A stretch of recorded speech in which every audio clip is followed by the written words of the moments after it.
Hello food lovers, welcome to Lucky's food court. ఈరోజు మనం చేయబోయే రెసిపీ వచ్చేసి బీరకాయ పులిహోర.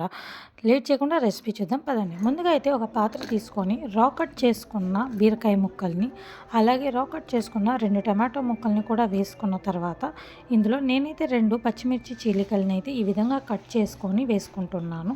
అలాగే కొంచెం అంతా చింతపండు వేసుకొని 1 టేబుల్ స్పూన్ సాల్టు, చిటికెడు పసుపు, 2 టేబుల్ స్పూన్ కారం వేసుకొని ఈ మిశ్రమం ఏదైతే ఉందో అవి ముక్కలకి బాగా పట్టేలాగా మనము కలుపుకొని లో ఫ్లేమ్లో పెట్టేసి ఉడికించుకోవాలి.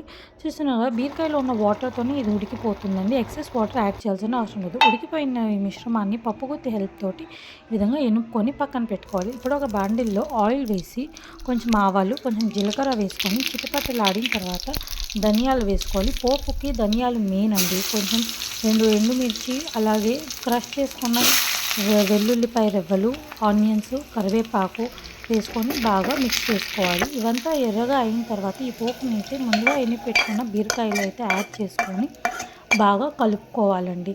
ఇది బాగా కలుపుకోవాలి. ఇందులో వాటర్ యాడ్ చేయాల్సిన అవసరం అయితే లేదు.